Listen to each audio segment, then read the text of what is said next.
you're hearing this, it means I survived long enough to tell it.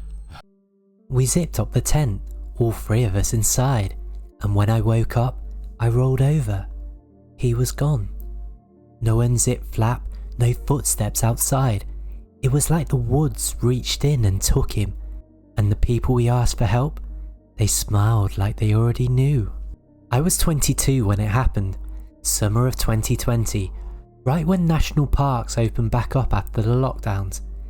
It was supposed to be a reset trip, just me, my best friend Devon, and his cousin Caleb. 3 days off grid, Appalachian Loop Trail in North Carolina, east of Brighton City, where the foothills get gnarly and the cell signal dies fast. Caleb was the youngest, 19, a bit spacey, super into crypto, always filming himself with his GoPro like he was an influencer, but he had good energy and he kept us laughing.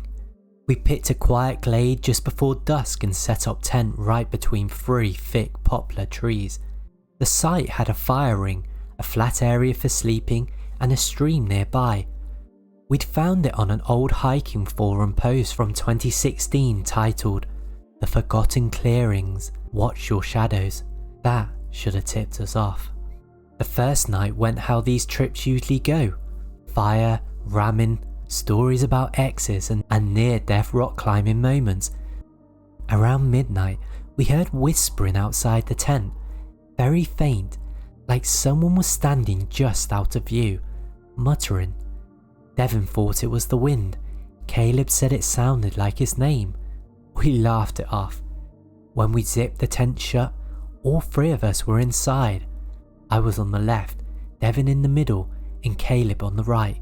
We made a dumb joke about camping, threesome cuddle position, and then we passed out. I woke up just before sunrise. You know when your gut knows something's off before your brain catches up? I rolled over. Devon was snoring, but Caleb's sleeping bag was flat. I sat up fast and unzipped it. Empty. Shoes still beside it. Phone still in airplane mode.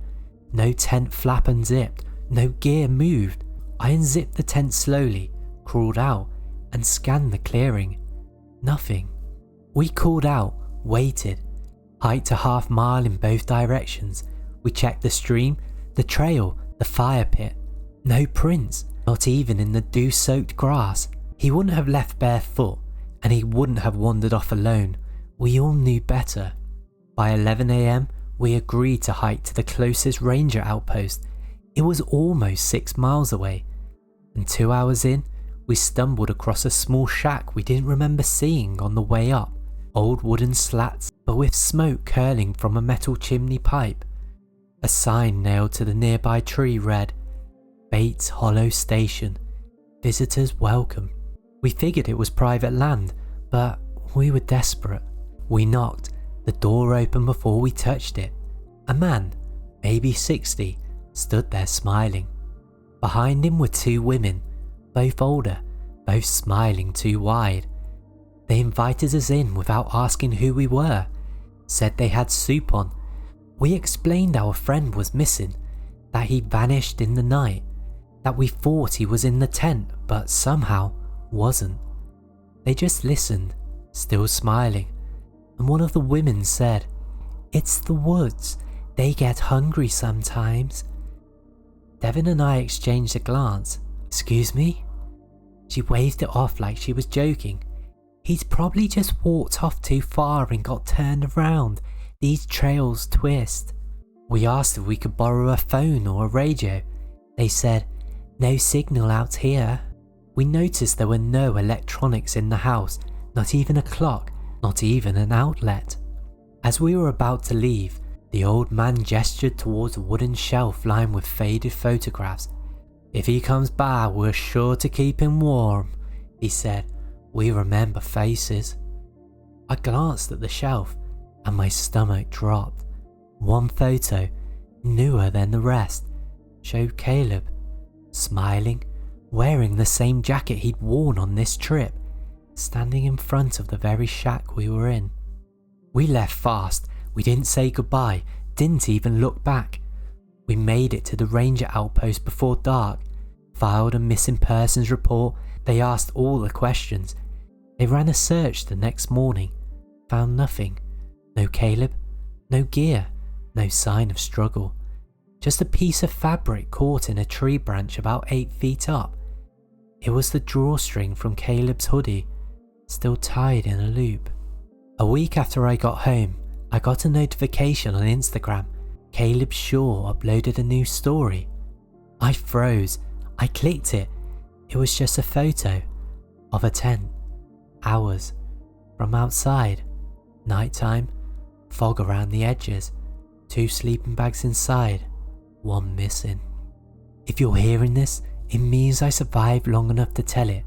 But sometimes I check that account. Still active. Still silent. The location always shows as unknown. And the last post, it wasn't the tent. It was a photo of me. Sleeping. If you made it this far, maybe you're not like the others. Hit subscribe and I'll keep the stories coming. We watched him walk 20 feet into the fog. His boots made sharp, familiar sounds. Then, silence. Not a scream, not a stumble. Just silence. Like the woods decided he didn't exist anymore. It was September 2022 when the 3 of us, me, Aaron and Diego, took a camping trip out to Olympic National Park in Washington. We picked it for one reason: isolation. No trail cams, no RVs, just raw, uncut wilderness. Aaron was the one who picked the spot, said he found a disused site on a hunter's forum, a place hikers used to camp near the riverbanks before it was unofficially closed off after a rockfall. Not illegal, just forgotten. It required about 11 miles of backcountry hiking with some light bushwhacking. That first day was perfect. Sky clear, temps in the 60s, no rain. We cracked jokes about becoming one with the trees and how Aaron had a 40% chance of dying in his own survival TikToks.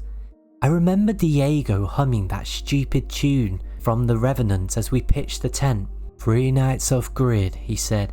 No signal, no stress, no people. He was right about the last part. We never saw another person. That first night was uneventful. We made camp beside a dry riverbed under some Douglas firs, ate freeze-dried curry and jerky, told ghost stories and passed a flask around. Around 11 PM, I woke to go to the toilet and I remember how still it was. No wind, no distant owls or branches creaking. It was just vacuum silent. Even the stars felt off, like they were closer than they should have been. The next morning, I told Diego. He laughed and blamed the whiskey. Aaron was quiet while we packed up. Around mid-afternoon, the trail started to thin. We lost the path completely for about a mile and had to rely on a compass and Aaron's GPS. That's when the fog rolled in. Not just mist, thick, swallowing fog, heavy like steam. You could barely see 20 feet ahead. The kind of fog that eats sound. Aaron was leading. He was always the one who wanted to feel in charge of the wilderness. He turned to us and said, "Give me 5 minutes. I'm gonna scout the ridgeline. Might be a clearer way down." He walked off with his gear and GoPro strapped to his chest. We waited. 2 minutes passed. 3. We could still hear him stepping through the brush. Then, silence. Like someone cut the audio. No final step. No, "Hey guys." Just gone. Diego called out, "Aaron." No reply. He turned to me, confused. I yelled louder. Still, nothing. We waited another full minute. Then I pulled out the walkie. Static. I switched to Aaron's channel. More static. We started walking towards the last place we saw him, maybe 30 yards ahead, near a mossy rock and a fallen pine. We reached it easily. No footprints, no broken branches, like the fog had healed behind him. Diego turned in a slow circle. "I swear he was right here." I nodded. 5 minutes ago, we heard him. So, where is he? I pulled out my phone. No service. I opened the compass app. It started spinning. We circled the ridge and shouted until we were hoarse. We even tried yelling, "Fire!" instead of his name because someone once told me people respond faster to panic cues. Nothing. No animal sounds, no wind, no sense of direction. Then, around 20 minutes later, we heard it. A crunch. Footsteps. Coming from behind us, fast and heavy. We spun around expecting Aaron, but there was no one there. Just fog and silence. After 2 hours of searching, we marked the ridge with strips of cloth from Diego's shirt and made camp right there. We set up the tent, left a flashlight pointing upwards so Aaron could see us if he came back, and stayed up all night taking shifts. At 3:11 AM, the walkie crackled. One sharp click, then breathing, shallow, fast, and then it cut out. We took turns calling every 10 minutes until sunrise. The next morning, we radioed park services. No signal.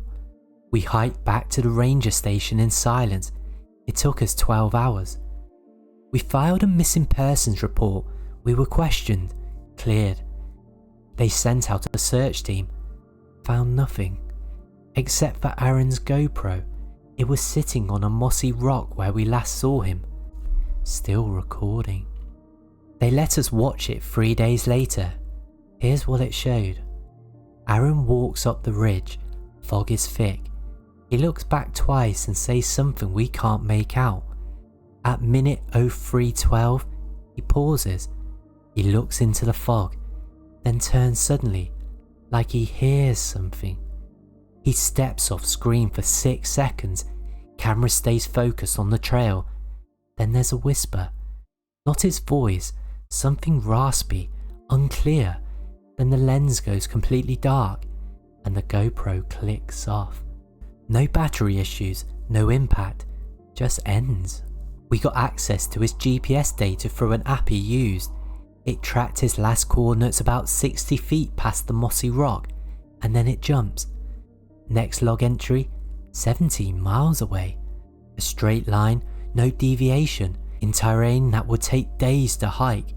And yet, it's time-stamped only 4 minutes after his last known location.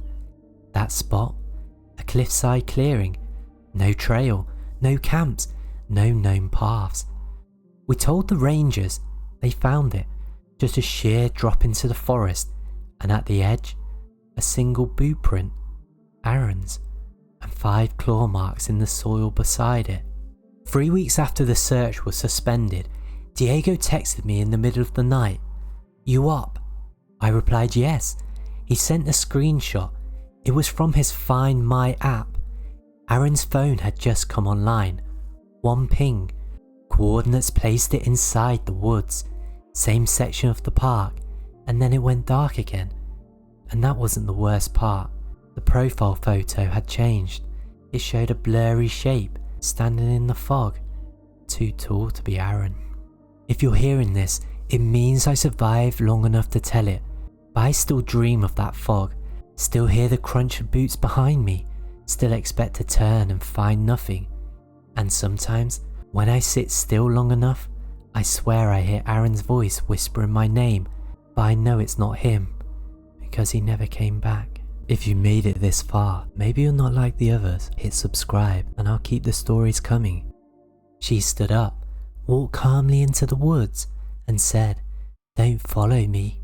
So we didn't, but we should have, because hours later, we realized something horrifying. She left all her gear behind, and the voice that called out for help after that, it wasn't hers. I met Haley through a mutual friend who organised hiking retreats. She was smart, sharp, calm, the kind of person who didn't scare easily. There were 6 of us on this trip. Me, Jared the organiser, Haley and 3 others, all aged between 25 and 32. Mostly outdoor junkies or friends of friends from college. The location was a remote section of the Adirondacks north of Indian Lake. No cell towers, no structures, no backup but a spot tracker Jared wore for emergencies. The plan was to hike 12 miles into the backcountry, camp for 3 nights and log some content for Jared's growing minimalist survival YouTube series. Hayley had just done the PCT the year before. She was the one you wanted with you in case something went wrong, which is why none of this makes sense. By the second day, I noticed Hayley acting strange. She didn't talk much during the hike, didn't eat dinner, sat near the fire with her hood pulled over her face, eyes glassy, staring off past the trees. I asked her if she was feeling sick. She said, "It's not that, I just feel like something's repeating me." I asked what she meant.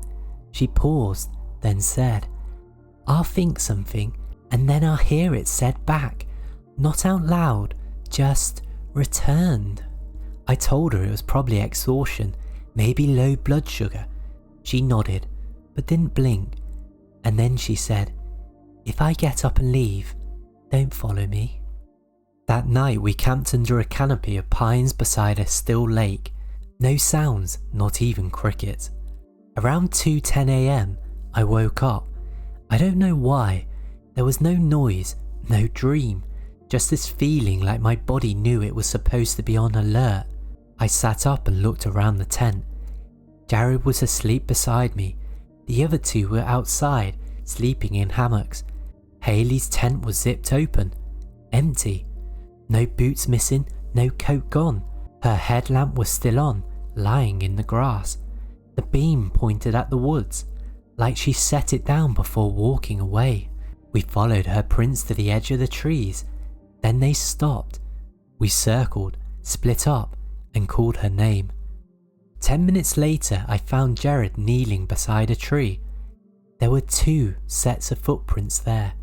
One was Hayley's, the other was barefoot, much larger, but it only had 3 toes. He looked up at me and said she wasn't alone. We marked the area with a neon flag tape and returned to camp. Jared activated the emergency tracker. For the rest of the night, we heard things. Branches snapping, leaves crunching, a voice whispering Jared's name. But Hayley's voice was wrong, flat, too slow, like a recording. The rangers arrived in the morning. We told them everything. They set up a grid search, dogs, drones, thermal, the works. They found nothing, not even the footprints. But that wasn't the worst part. Jared checked his camera later that day. The GoPro rig he wore during the hike, there was a 7-minute video he didn't remember taking. It showed Hayley walking into the trees, alone, calm, deliberate, like she knew exactly where she was going. Then the camera shifted suddenly and aimed at me, still sleeping in the tent, and a voice whispered, "Not yet." 2 days later, Jared got a text. No caller ID, no country code, just one sentence. "I found her." He showed it to me. I checked the timestamp. It was sent at the exact time I woke up the night Hayley disappeared, 2:10 AM. Later that week, I was reviewing voice memos on my phone. I hadn't recorded anything that night, but a new file had appeared. I hit play, static at first, then the sound of our campfire crackling. Then Hayley's voice, "Don't follow me, don't follow me, don't follow me," over and over until the final second when she says, "You already did." A month later, someone left a cardboard box outside Jared's apartment door in Albany. No label, no return address. Inside was a grey hiking cap. Hayley's, still dirty, same sweat stains folded perfectly. Inside the cap, a folded trail map. One path was highlighted in red. It ended at the clearing labelled, "You shouldn't have come here." If you're hearing this, it means I survived long enough to tell it, but sometimes, when I hike alone now, I hear my own voice whispering things I haven't said yet, and when I turn around, the trail always looks different, like I've already been there before.